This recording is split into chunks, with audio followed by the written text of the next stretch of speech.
magandang balita, Pilipinas, Habemus Papam. We have a new Pope. Yan po ang masiglang sigaw ng buong mundo matapos mapili at makita ang puting usok sa Sistine Chapel noong nakaraang linggo sa Vatican. Marahil marami ang nagulat na si Pope Francis ang nahalal na bagong Santo Papa kasi wala naman siya sa unang listahan ng mga posibleng maging Papa. Marami namang Pilipino ang nanghinayang na hindi nahalal si Cardinal Luis Antonio Tagle bilang Santo Papa. Pero mukhang marami na rin sa atin ang napapamahal sa bagong Pope Francis.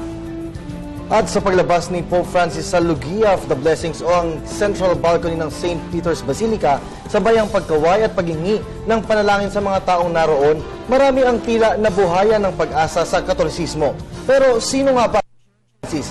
Dala kaya niya ang tunay na pag-asa sa simbahang Katolika? Magandang gabi, ako po si Kirby Cristobal. Ako naman si Veronica Baluit Jimenez. At ako po si Attorney Mark Astrodes. Nag-aanyayang samahan ninyo kami sa isang oras at kalahating pagkilala sa The New Pope, a PTV Special Forum.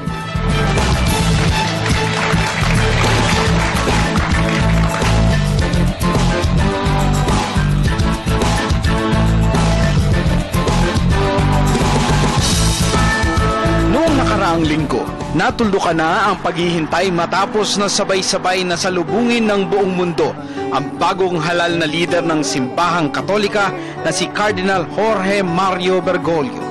Kikilalanin bilang Pope Francis, si Bergoglio ang unang non-European Pope na nahalal sa loob ng 1,300 taon. Nagmula sa lupain ng Buenos Aires, Argentina, sinimulan ng dating Cardinal Bergoglio ang tungkulin niya bilang alagad ng simbahan noong taong 1969. Tinalaga rin siya bilang arsobispo ng Buenos noong 1998 hanggang sa maging kardinal noong 2001. Ano nga ba ang magiging epekto sa mga Pilipino ng pagkakahalal ng bagong Papa?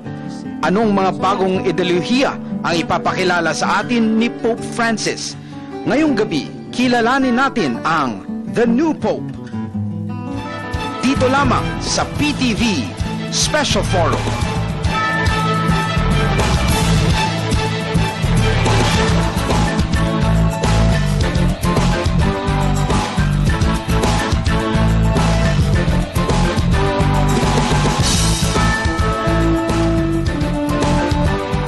Tamang-tama ang topic natin ngayon, Attorney Mark, kasi papalapit na ang Semana Santa at maaari nating maisama sa ating mga reflection, recollection at retreat itong mga sinasabing adikain ng ating bagong Santo Papa. Tama, masayang-masaya talaga ang buong bansa ng mga Katoliko. Alam niyo po, pero interesting ito kahit na hindi po tayo mga Katoliko dahil ang Santo Papa ay head po ng isang tawag na city-state bansa. Matatawag na isang bansa ang Vatican at binibigyan ng mga kapangyarihan at karapatan bilang isang bansa. Kaya nagulat nga itong buong mundo nang nakilala itong si Pope Francis na hindi nabanggit mo kayo, hindi kasama dun sa shortlist. Yes. At hindi lamang yon, siya po ay isang Jesuit. Yung sa atin, marahil kilala natin yung mga Jesuita, marami po sa atin na graduate sa Ateneo. Pero malaman po natin, in 1773, sa ilalim ni Pope Clement XIV, yung Jesuit order ay na-ban po yan. Yeah. Meron siyempre may mga question siguro doon sa loob ng Vatican. Kasi nagkaroon ng Black Pope For a while, dalawang Papa, isang White Pope, isang Black Pope. But this Pope Francis is the 266th Pope ngayon sa simbahang Katolika, no? And alam mo, tinitingnan ko nga yung kanyang background. Sabi ko, napaka-colorful, no? This guy is very simple, down to earth. Lahat ng ginagawa niya, very humble siya. That's right. Which leads us to the question, in the postmodern world, ngayon sa mga isyong kinakaharap natin, ano kayang epekto nitong klase ng Santo Papang ito? Itong kanyang nakikita po natin sa ating mga screen ngayon, yung pagsakay niya sa bus, trend sa mundo ng Kristyanismo at sa epekto po ng buhay Kristiyano sa pamamalakad ng mundo, ng pagmamalakad ng ating mga komunidad. At yun na nga, alamin natin, ang sarap busisiin kung sino ba talaga itong ating bagong Santo Papa. Excited na tayo. Gusto ko nang malaman all about him. Yes, at para tulungan po tayong ipakilala ang ating ang bagong Santo Papa ng the Roman Catholic Church, Head of Vatican State, at para po maintindihan natin ang epekto nito sa ating bansa, hindi lamang sa simbahan, kundi sa buong bansang Pilipinas, meron po tayong mga napaka-special na panauhin. Sisimulan natin dito sa ating kaliwa. He's from the United Methodist Church. siya po ay hindi po Romano Katoliko, pero siya po ay masaya din na may bagong leader marahil, Bishop Rudy Juan ng United Methodist Church of the Philippines. Magandang hapon po. At kasama din natin ang Ayan, interesting. third congressional nominee ng Ladlad Party List, no? Si Attorney Raymond Alikpala. Ayan, oo. So in the discussion po, we have representative from yung Ladlad. Alam naman po natin yung kanilang pinaglalaban. At susunod po, dito po tayo sa bandang kanan, siya po ang rector ng Loyola House of Studies. Yan po ay yung sa Ateneo de Manila University, Father Joe Kilong-Kilong.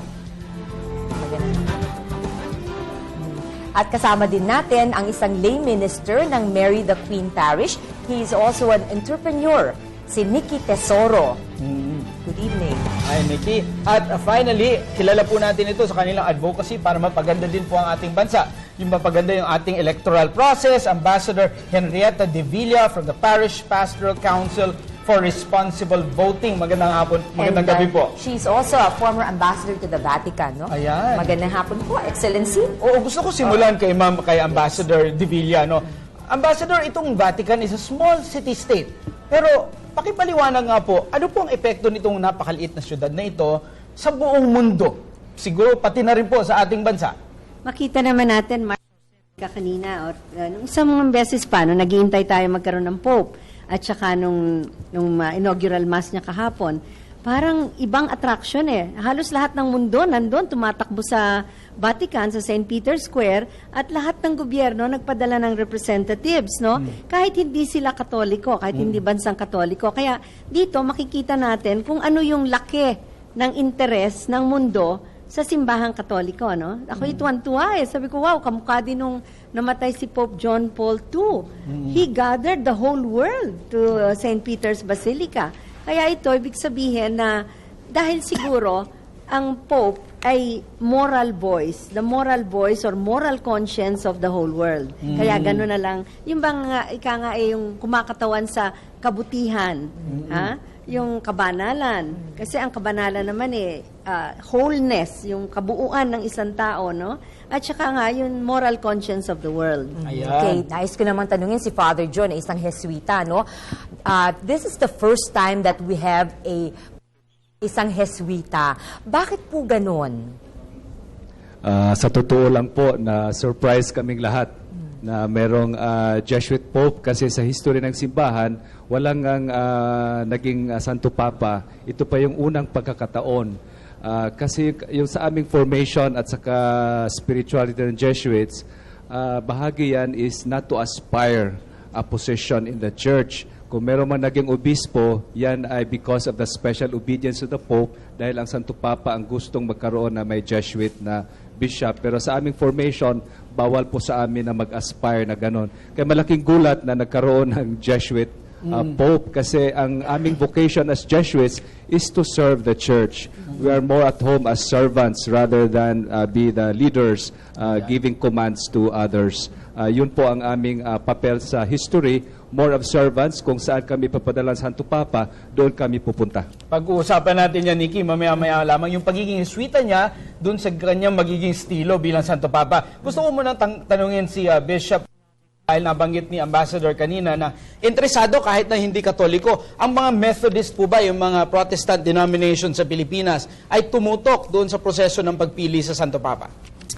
Oh yes, Attorney, excited din kami from the Protestant community na malaman kung sino ang bagong Santo Papa ng United Methodist Roman Catholic Church.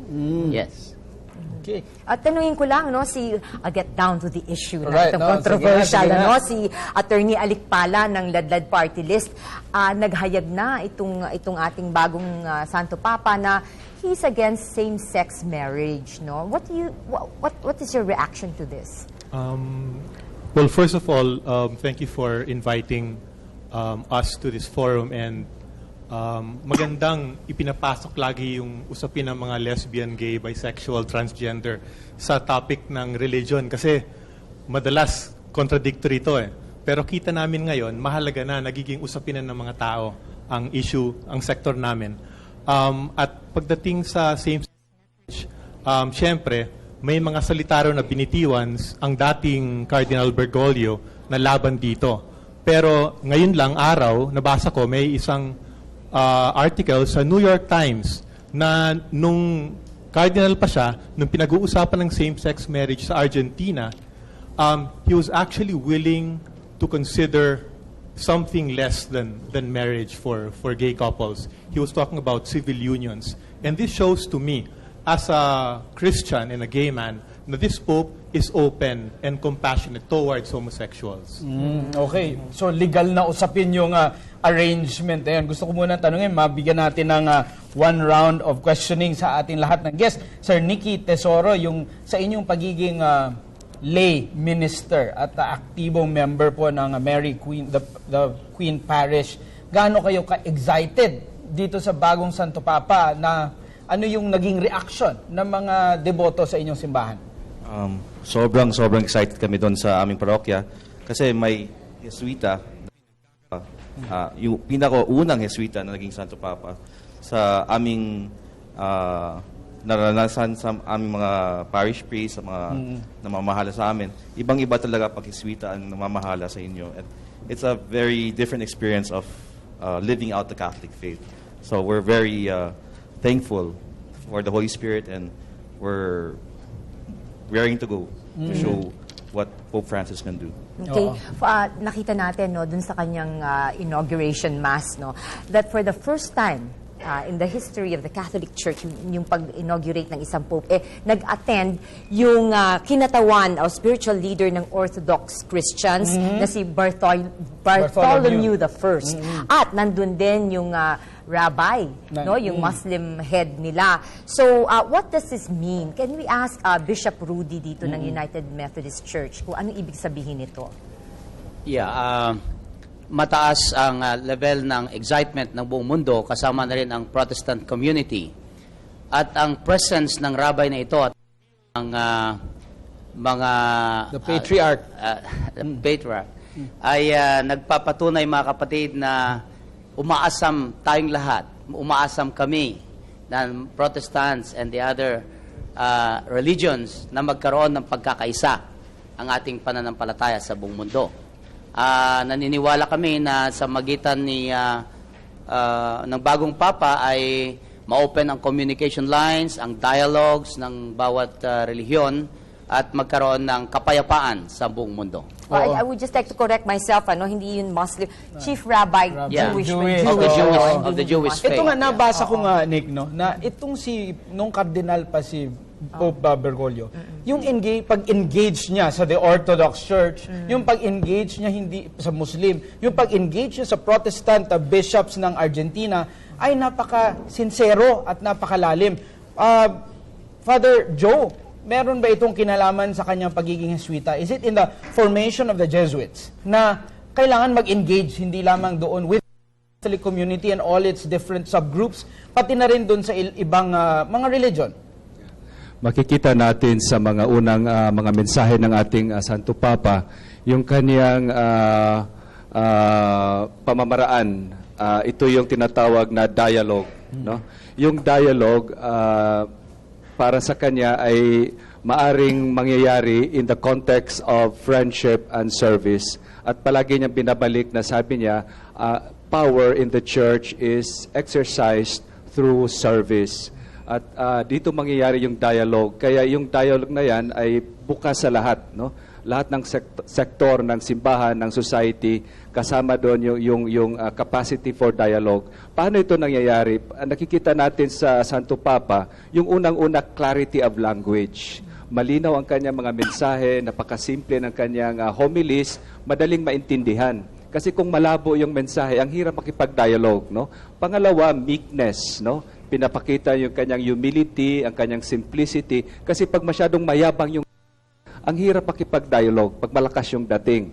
Pangatlo, yung truth. Hindi naman niya, he didn't compromise the teachings or the truth of the church. Malinaw pa rin yung turo niya sa simbahan. Kasi mahalaga yun for our identity as a Catholic, as a Christian. At pangatlo, yung tinatawag natin pedagogical prudence na nag-adjust siya kung sino yung kaharap niya sa kanyang dialogue. divorced Catholics o yung nangyari sa Buenos Aires, yung sa question about same-sex marriage, mga politiko, mga mahihirap, kung ano man yung sitwasyon, mga estudyante, mga religious, any situation, nakikibagay siya doon. Gusto kong tanungin si Ambassador De Villa, no? Kasi ito nga, napakasimple ng bagong Santo Papa. Yung bang, he's breaking tradition because he's so simple. He paid for his own hotel bill. And rode the bus. Rode the bus, no? Tapos ayaw niyang gamitin yung talagang kotse ng Santo Papa. So, hindi ba magkakaroon ng security problem kapag ganito?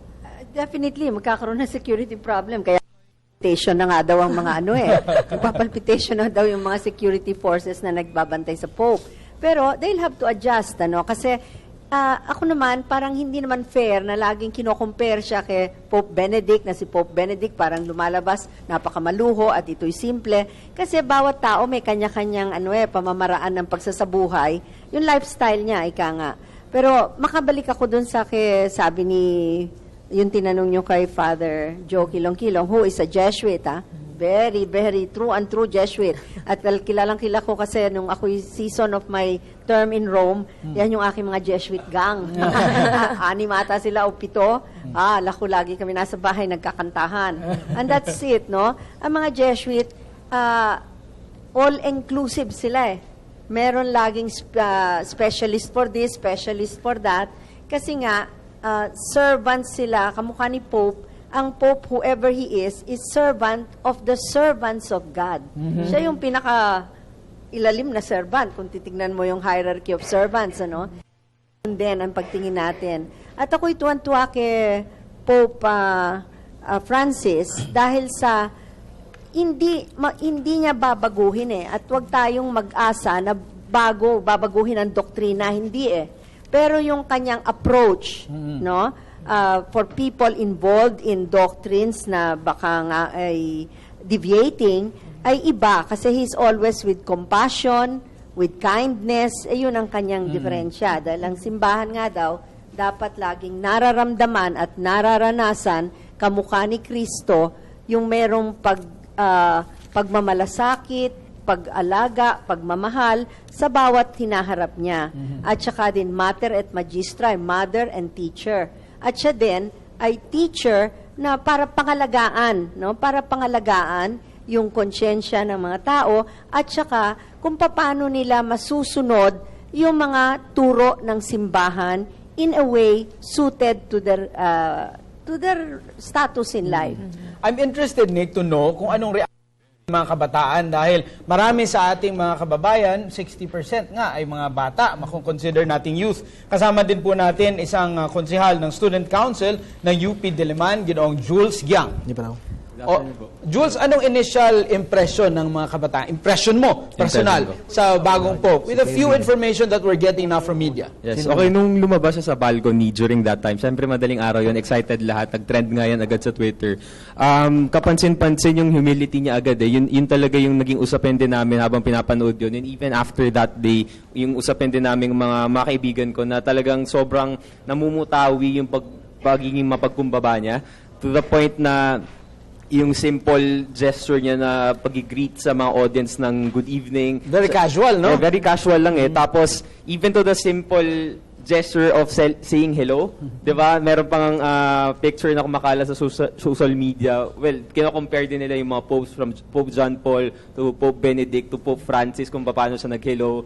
Yung simple na nakaganyan si Pope John Paul and Benedict, tapos si Pope Francis, simple hello lang, simple hi. Parang sobrang laki ng impact niya. So sabi nga, first impression really last. So mukhang maganda talaga yung magiging impression ni Pope Francis. Sa first week niya palang sobrang laki na ng impact niya sa mga kabataan. So sana magpatuloy ito.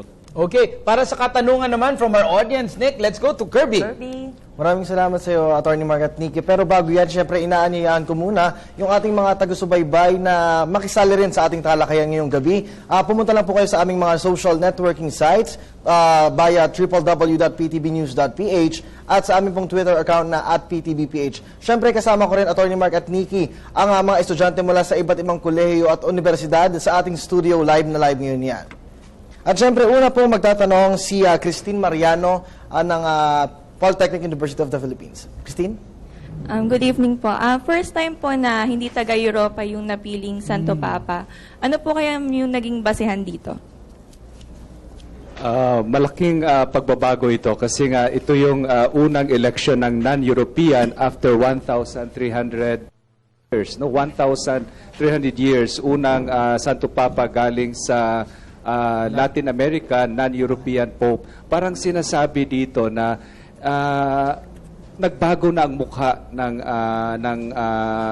ng Katoliko kasi 2/3 ng ating Catholic population ay nasa tinatawag na Southern Hemisphere.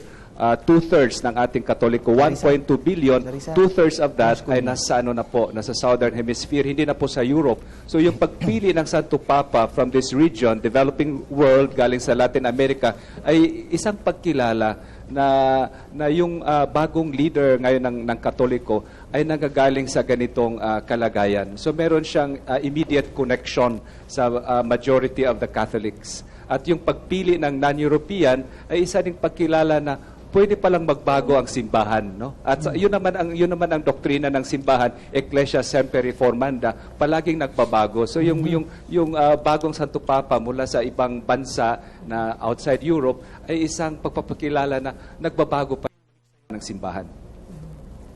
Alright, meron pa pong isang katanungan mula naman sa Polytechnic University of the Philippines pa rin, si Clarissa Biduya. Clarissa. Magandang gabi po sa inyong lahat. Katanungan po para po kay Mr. Jules Giyang. Bilang kabataan po, maliban po sa magiging pagiging mababa ang loob, kababaan ng loob, ano po yung nakikita nyo pa na pwede nating tularan, na pwedeng angkupin o ugaliin ng isang kabataan? Maraming salamat. Well, dun siguro tingnan natin dun sa pinakakaganapan din, no? Hindi lang mismo kay Pope Francis, kundi dun na rin sa pagka-elect sa isang first Latin American Pope din, na kailangan siguro na hindi tayo laging nagbe-base lang kung ano yung nasa tradisyon. Merong pagbabago laging nagaganap sa ating lipunan, so dapat maging open tayo dito kung ano yung maibibigay nilang pagbabago. So ito yung hamon sa atin na sa mga kabataan na tularan natin yung naganap na eleksyon kay Pope Francis kasi hindi tayo nagpapakulong lamang kung ano na yung ibinibigay sa atin ng tradisyon, ng kasaysayan. Kasi isa itong pagkakataon para mas umunlad, 'di ba? Lalo na yung hamon naman kay Pope Francis ngayon na sobrang daming mga issues na bumabalo sa simbahan ng Katoliko. So isa itong panawagan din siguro sa lahat ng mga Katoliko na siyempre makipag-ugnayan at makilahok sa lahat ng mga aktibidad ng simbahan, pati siguro yung pakikipag-ugnayan lagi kasi yun naman yung issue lagi. Ako isa akong devout Catholic din, pero ito nakikita ko na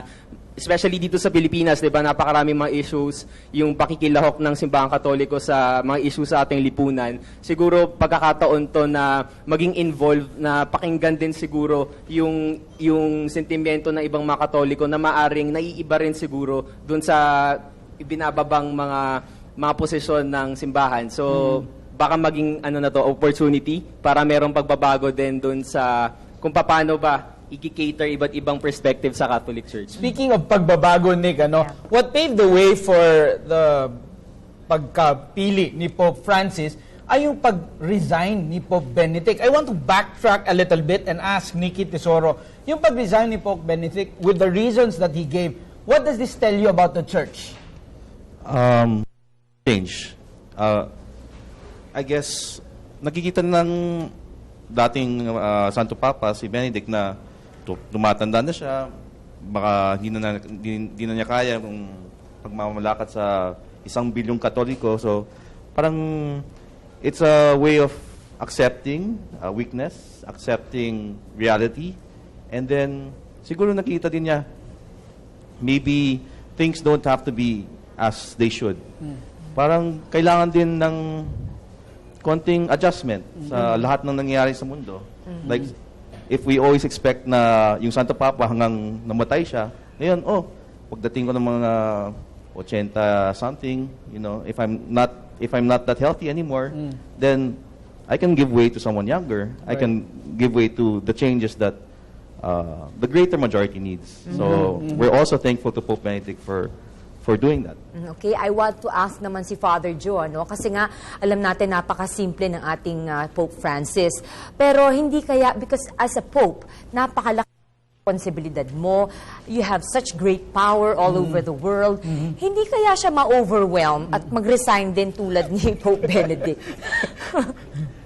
Ayan, hindi natin masasagot yan kasi ang Santo Papa lamang ang makapag-sagot yan kung aabot na yung panahon na pwede siya mag-resign.